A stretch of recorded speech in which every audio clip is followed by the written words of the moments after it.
Hello everybody, Ryan here, or MandRproductions, and I'm here with my review of the Summer 2019 LEGO Harry Potter Hagrid's Hut Buckbeak's Rescue Set. This is based off Harry Potter and the Prisoner of Azkaban from 2004, so there have been quite a few renditions of Hagrid's Hut before, but this is actually the first one that I personally own. The set includes 496 pieces, and in the United States will retail for $60. There have been rumors circulating about the release date of this set in the US, but from what I've been able to find, it's that it's going to be on July 1st, and Barnes & Noble will probably have something to do with that from what I can tell. Again, that's unconfirmed at this time, but in Europe, these will be out June 1st, so you can check your local stores if you live outside of the US and Canada.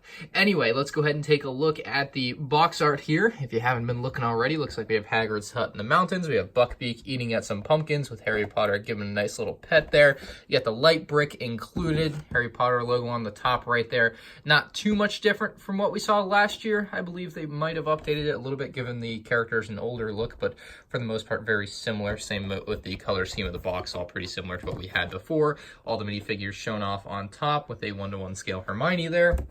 On the back side, you're going to see the inside of Hagrid's hut here. More of that pumpkin patch there, as well as Harry Potter riding around on Buckbeak, which honestly looks a little bit awkward in Lego form. And then you're going to also find more of the different things you can do inside of Hagrid's hut shown off on top.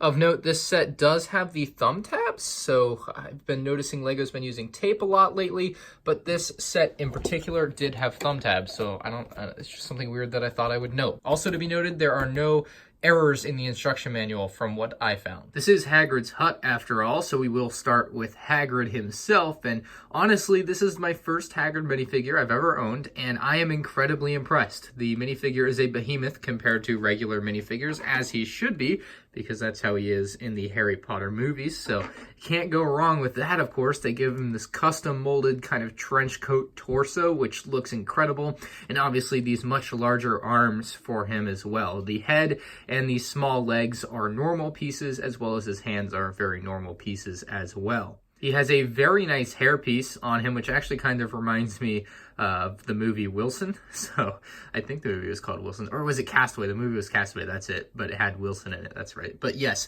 very cool hairpiece, and actually removing it reveals his face, which just looks so odd. Like, that's what Hagrid's face looks like underneath all the hair, I guess, but yeah, you're going to want to leave this on there is all I'm saying, all right? Next up, we have the Executioner, who is a rightfully scary minifigure, and they did a good job with him, I'll tell you that. They gave him a very nice weapon as well as he comes to put down Buckbeak, I believe, in the movie. So that looks good. The worst part of this figure is something that's been a problem with Lego very recently that they've yet to really publicly address, I believe. I don't remember seeing anything about it, but the main issue is if you look at his face, it's supposed to be tan, and in the instruction booklet it is shown as tan, and even on the box and everything it's shown as tan. However, Lego's actual print of this in the factory comes out with a very white hue.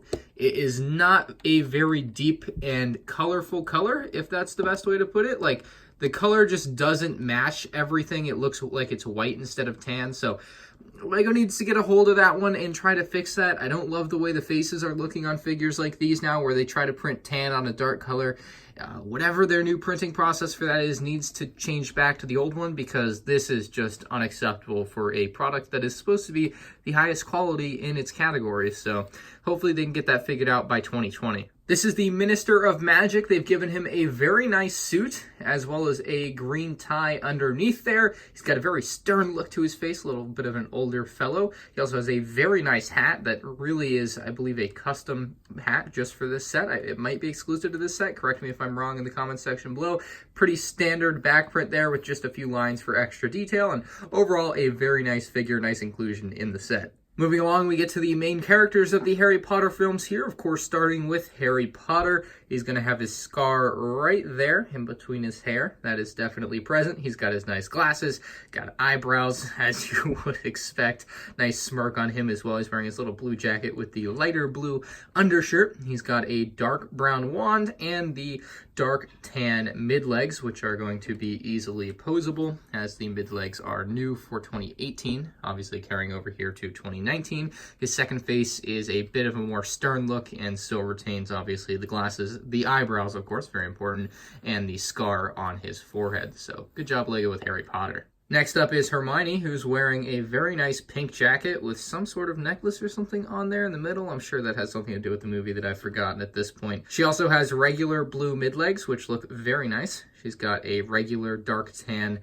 wand there, and then she has a very nice wavy brown hairpiece, which looks very good. Very full and thick hairpiece. Look at the back print on her, pretty standard, a few more lines than normal perhaps, and a very angry face on her second face as well. You get both. So, very nice with Hermione there. Really love the hairpiece though, to be specific. And finally, we have Ron Weasley. All right, maybe that accent didn't quite fit him, but he's got a lighter red undershirt with a dark red long sleeve shirt on, I believe. So pretty nice look for Ron here. He's got a very cool looking face, regular dark or regular orange hair. On the back, you'll see these standard lines, and you can even see a little bit of the light red underneath there as well, which is pretty neat. Removing the hairpiece will reveal his second face, which looks pretty dang whack, to be honest. Yeah, that is a face. Of all the faces, that is one. So those are all your minifigures. Let's look at Buckbeak. I believe this is the second version of Buckbeak that we've had from LEGO Harry Potter. The first one came out in the early 2000s, and it did not look quite as good as this. They've done a good job bringing this character or animal back to life. You have a very nice head mold, and the head can actually move up and down, which is one of the very nice features of the new Buckbeak figure. See, it moves up and down. It's a pretty tight fit on there, so it's actually going to stay where you want it to, which is important as well. Nice little prints on the head for the eyes and the beak, and a little bit of feathery details on there, dare I say. You also have the brick-built connections for the wings here, which are nice and wide. The older ones were much smaller, I believe. The tail on the back of Buckbeak there as well. And as I did mention earlier, you can actually have Harry Potter ride Buckbeak, but it did look a little bit awkward. So there's Harry Potter on top of the little flying horse. And yeah, it looks awkward with Harry on there. It just looks a little bit too big. And obviously, the real one, Harry Potter's legs would like be down around it. So it just looks awkward like this. But you can do this if you want to. So Hagrid's hut is obviously the main attraction of the set, but it also does include this side piece, which is the pumpkin patch, where you can actually have Buckbeak sit and wait, or more importantly, chain up Buckbeak. So yeah, we'll show that off first real quick. You also do get these very nice new pumpkin pieces. I think there are 4 of them on here, so that's awesome to see, but a pretty simple build. Let's show you how chaining up Buckbeak works. So you have the main chain coming from what I assume is a wooden pole, goes into here. Then you have a smaller chain that wraps around the top, which you can hook and unhook from either side, one side at a time, to release Buckbeak. Pretty easy to do, and obviously not getting away now, you stinking flying horse. So that pretty much solves that problem. You keep him at the pumpkin patch there while he has to wait around for whatever's going to happen to him. Moving on to the hut itself, we have a beautiful design. You actually have 2 separate rooms on the hut here and 2 separate doors to boot. Each door does have a sticker on it, which has a wood pattern to it, which I like and I dislike. I like it because obviously it's nice to have that additional detail. I dislike it because they didn't really make the sticker big enough to cover the entire door. So that's a pretty major trade-off here, and I don't really know what the reason for that is. It looks a little bit awkward on there. Obviously, the sticker on the other door is going to be exactly the same, so kind of an issue there for me. The exterior of the hut in general is pretty nicely designed with these nice light and dark grays, as well as the regular dark tan there, and some of that olive green for a little bit of plant growth on the outside, even a little bit of sand green on the roof there. So the exterior looks pretty dang awesome. You have the sticker showing some brickwork on the side there that's kind of deteriorating, possibly with some mold there. So that is the exterior of Hagrid's hut. Nothing crazy going on. You can't really do anything with the exterior besides open and close the doors. I will say these stairways are pretty nice. And actually, one more thing I want to mention is the build process for this little area here, the exterior, the frame for the door, is quite a fun one. There's just some interesting building techniques to kind of get everything inverted or facing outward like it is here. So just a fun part of the build there when you build the set, if you do pay attention to that little chimney here as well, which obviously doesn't really lead to anywhere, but it's there. The interior of Hagrid's hut features a dollhouse-like play aesthetic, which is going to allow you to just kind of play with the minifigures anywhere within the dollhouse or Hagrid's hut.